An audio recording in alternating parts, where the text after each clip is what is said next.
1968 का जो आपका मैक्सिको ओलंपिक्स था, उसके अंदर आप लोगों ने ये बहुत बार सुना होगा लोगों से कि इसके अंदर बहुत सारे वर्ल्ड रिकॉर्ड टूटे थे बहुत सारे इवेंट्स के अंदर। तो अगर हम इवेंट्स को डिवाइड करें, एक ऐसा इवेंट जिसमें आप एरोबिक एक्टिविटी परफॉर्म कर रहे हो, अब अब मेरी सुनो, और एक ऐसा इवेंट जिसमें आप एनारोबिक एक्टिविटी परफॉर्म कर रहे हो।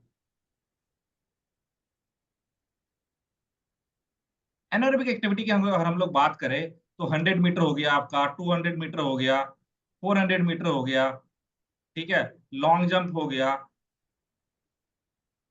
हाई जंप हो गया, ठीक है, स्विमिंग हो गया, और आपका डिस्कस हो गया, शॉर्ट पुट हो गया। ओके। और एरोबिक एक्टिविटी मान लो, मैराथन का एग्जांपल ले लेते हैं, मैराथन का एग्जांपल ले लेते हैं। तो जो आपके वर्ल्ड रिकॉर्ड टूटे थे, ठीक है, वो कौन से एक्टिविटी मोस्टली टूटे?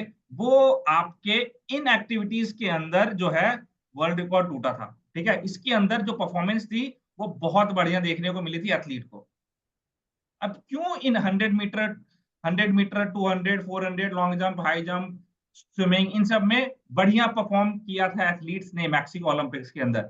What are the reasons behind it? क्या रीजन है इसके पीछे का? रीजन ये है इसके पीछे का कि जो 1968 का मैक्सिको ओलंपिक्स हुआ था वो एक ऑल्टीट्यूड पे हुआ था आपका।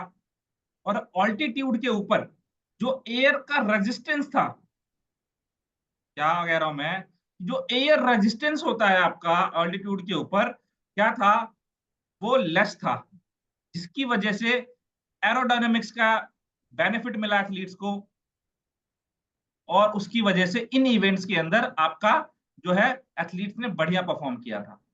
अब आप देखोगे यहाँ पे कि भाई सर ने 100 मीटर 200 400 लॉन्ग जंप, शॉप long jump, high jump, swimming के अंदर तो सर्कल मार्क किया, लेकिन डिस्कस और शॉर्ट पुट के अंदर जो है वो सर ने सर्कल मार्क नहीं किया। तो इसके अंदर नहीं टूटे क्या वर्ल्ड रिकॉर्ड? इसके अंदर बढ़िया परफॉर्म नहीं किया एथलीट ने क्या? कोई बता सकता है इसके अंदर एथलीट ने बढ़िया परफॉर्म क्यों नहीं किया होगा डिस्कस के अंदर, शॉर्ट पुट के अंदर? इसमें तो विंड हेल्प करती है ना सर। विंड हेल्प करती है, ओके, ठीक है, लेकिन वहां पे तो एयर रेजिस्टेंस कम था आपका। आप देखो, समझो यहाँ पे, अब डिस्कस और शॉर्ट पुट के अंदर परफॉर्मेंस बढ़िया क्यों नहीं एथलीट्स की आई? अगर किसी बच्चे ने मेरी बायोमैकेनिक्स की क्लास देखी होगी, तो बायोमैकेनिक्स के अंदर मैंने एक कॉन्सेप्ट पढ़ा रखा है आप लोगों को, लिफ्ट का। Is there anyone who remember lift? Yes yes sir, high lift. Pressure, low pressure, जिसकी ओके। वजह से क्या मिल रहा है? लिफ्ट मिल लिफ्ट। रहा है।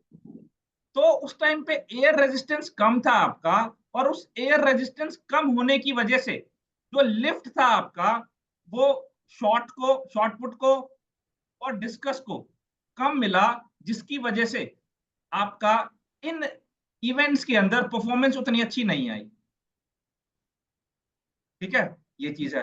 अब अगर हम बात करें एरोबिक एक्टिविटी की, तो ये तो बड़ा कॉमन सा चीज है भाई, जैसे ही आप हाई एल्टीट्यूड पे गए तो यहाँ पे हाइपोक्सिया कंडीशन आ जाती है आपकी। तो मैराथन के अंदर तो वैसे ही आपको कोई एडवांटेज नहीं मिलने वाला है अगर आप हाई एल्टीट्यूड पे जाके एक्टिविटी परफॉर्म कर रहे हो। तो मैं ट्रेनिंग की बात नहीं कर रहा हूँ, मैं कह रहा हूँ कि अगर आप वहां पे जाके कंपटीशन परफॉर्म कर रहे हो वहां पे, तो वहां पे आपको वैसे ही बेनिफिट नहीं मिल रहा है। क्यों? क्योंकि हाइपोक्सिया कंडीशन आपकी वहां पे आ जाती है। तो इसी के ऊपर आज की हमारी पूरी क्लास बेस्ड है। तो आई होप आप लोगों को 1968 का जो मैक्सिको ओलंपिक है उसके पीछे का कॉन्सेप्ट समझ आ गया होगा, क्यों यहाँ पे कुछ इवेंट्स के अंदर बहुत अच्छे परफॉर्मेंस दिए एथलीट्स ने, कुछ इवेंट्स के अंदर परफॉर्मेंस आपका अच्छा नहीं रहा।